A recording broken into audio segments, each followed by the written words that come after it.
I was 8 months pregnant with twins when the man I married rolled down his window, looked straight through me in the street, and hit the gas. The puddle leapt mud, slapped my face and belly, and the taillights drifted off like little red lies. And if you're wondering, yes, I still delivered my babies on the road that night.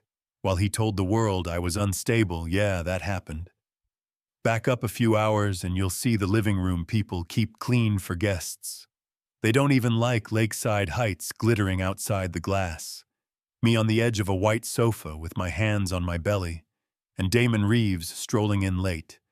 Cufflinks cologne I didn't own, that bored smile he wore when he wanted to end a scene before it started. I said, "You're late," and he checked his phone, loosened his tie. Didn't look at me, just said, "We're not doing this." Nora, like my name itself, was a problem. Then he glanced at my stomach and said the word twins like it was a bill to be disputed, not two lives about to join ours. The contraction that hit next was low and mean, a warning bell. I told him I needed the hospital now. He opened the door like a valet and said, "I should go before the press sniffed around, that I know how I get. Emotional. Like feelings were a felony." And he pointed at the night like it was the exit sign on a plane. I stepped into the hall, holding the wall with one hand, trying to keep my voice human, asking him to help, and he shut the door without letting the request finish its shape, you know what I mean. Lakeside Heights changed the second I was on the wrong side of that door. Hedges too neat.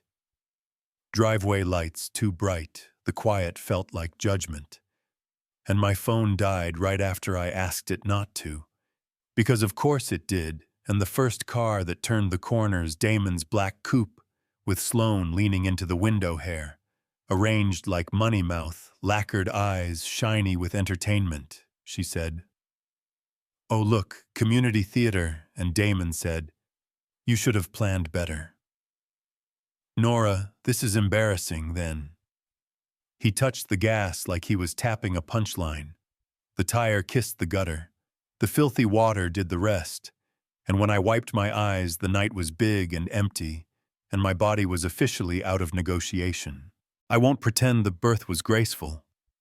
My son came fast and quiet, chest fluttering like a moth. My daughter followed with a scream that sliced the dark and said, "We are here whether you like it or not." I put them both against me, sweater, ruined heart, open and terrifying.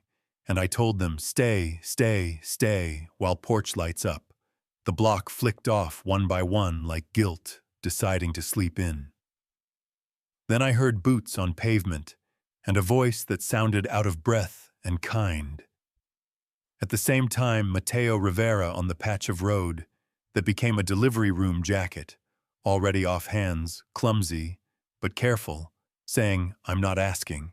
I've got a truck, we're going," and the smell of gasoline, coffee, and something fried turned into the best air I had ever breathed. Maple Street Clinic was small and half asleep until we hit the door. Then everyone woke up at once. They took my son first, tucked my daughter into a wrap tight enough to stop her baby urge. Asked questions without blame, moved like a team that had been waiting for something important and didn't need it to be pretty. And when I woke up hours later with an IV and a throat full of gravel, the nurse squeezed my hand and said, "Your boy started on his own, and your girl has opinions, which is how I learned hope sometimes speaks in jokes." Outside the curtain, I heard the whispers that travel faster than facts. He says she ran off. He says she has a history. He says he begged her to stay. And I lay there very still because I recognized the sound of a rich man writing reality in ink while I was still looking for a pencil. And I said no out loud, absolutely not.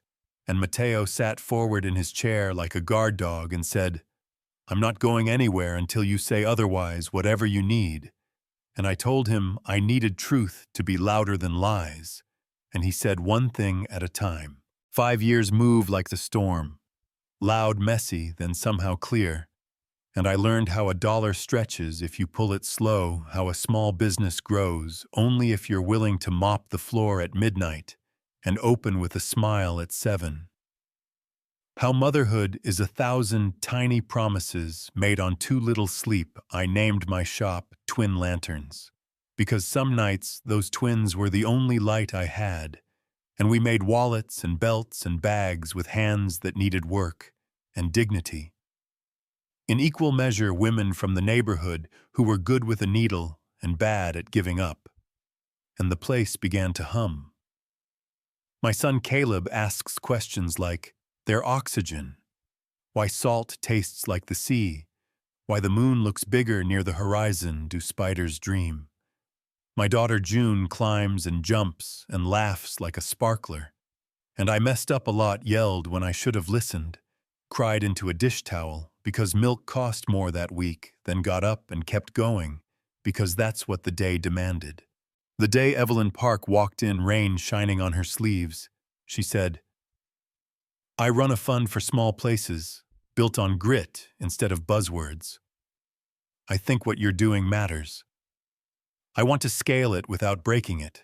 And I laughed a little because humility can turn into self-sabotage if you let it. So I shut up and answered her questions, and 2 hours later, we agreed to grow Twin Lanterns in the stubbornly honest way we'd started, no shortcuts, no selling my name to save my work. It was the anti-Damon deal, if you will. When the Harbor City Fellowship Gala invitation arrived, I almost tossed it then. June said she wanted to see me in a dress that didn't smell like dye. And Evelyn said, you belong in every room your work touches. Also, donors need a story that isn't a tax write-off. So we went and the conservatory glittered. And for the first hour, it was fine. People asked about training and fair pricing, about women we'd hired, about the leather that holds up under real life. Then the temperature shifted the way a room does when a storm is about to roll in. And I knew, before I turned, that Damon had arrived. He looked like the brochure, Tuck's tan, hollow smile, and Sloane wore the kind of silver that says, I cost more than your car.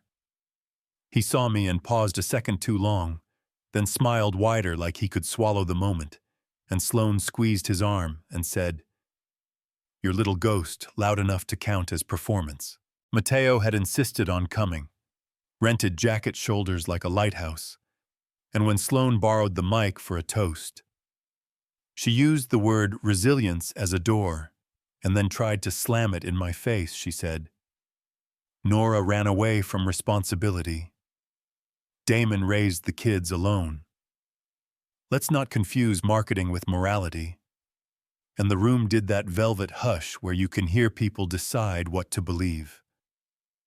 I raised my hand. The MC, bless him, passed me the mic like it was a fire extinguisher, and I didn't perform because truth doesn't need jazz hands. I said I didn't run, I was pushed out, literally, in labor on a cold night. He and Sloane drove past, rolled the window down long enough to call me embarrassing, then hit the gas and sprayed me with gutter water. My son came on the road, my daughter came 2 minutes later. Mateo carried us to Maple Street Clinic, where they saved my boy's breath, and Damon went on TV the next morning and called me unstable. Sloane cocked her head and said, proof, or are we doing theater? And Evelyn stepped beside me like she'd been waiting for the cue and lifted a folder with clinic records, time-stamped a sworn statement from the night nurse, and a rideshare dash cam that caught the spray, the plate. The earrings, and Sloane touched her ear like a reflex, and the donors leaned in like a tide, and Damon tried a sentence that started with, I didn't know, and fell apart in the middle because there are only so many ways to dress a lie.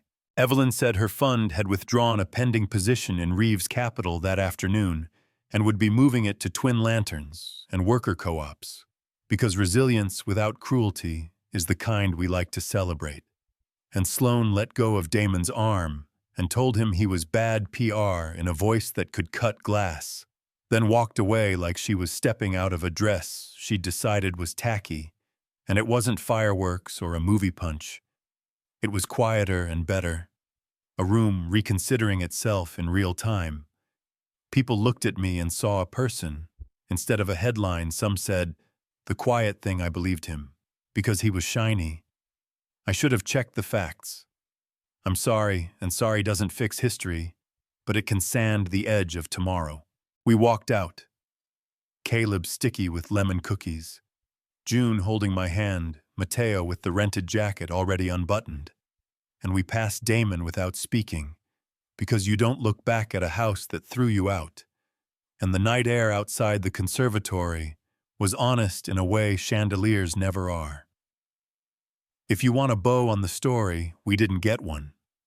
The next morning, a lawyer letter threatened a defamation suit. If I kept spreading falsehoods, my attorney smiled and said, if he wants discovery, he'll finally meet the night he's been hiding from. And I went back to the shop because victory isn't the toast or the headline. It's opening at 7 a.m. Hearing the sewing machine catch the first stitch, watching June roll her eyes at the coffee I call fancy, listening to Caleb explain to a new hire how leather softens with warmth the way people do when someone believes them. So tell me where you're watching from and what this poked in you. Do we believe money too fast and mothers too slow? Is public truth punishment enough, or should Damon have to meet a judge? Would you have stopped your car on Maple Street or kept driving, and why? Subscribe if you want stories told the way life actually feels, messy, human, unfinished, and hit the comments hard. Argue about right and wrong, image and character, the shortcuts power takes, the times you saw a reputation used like a weapon, and how you helped unwind it. I'll be there reading, because this isn't about perfect endings, it's about choosing the light one stubborn, beautiful day at a time.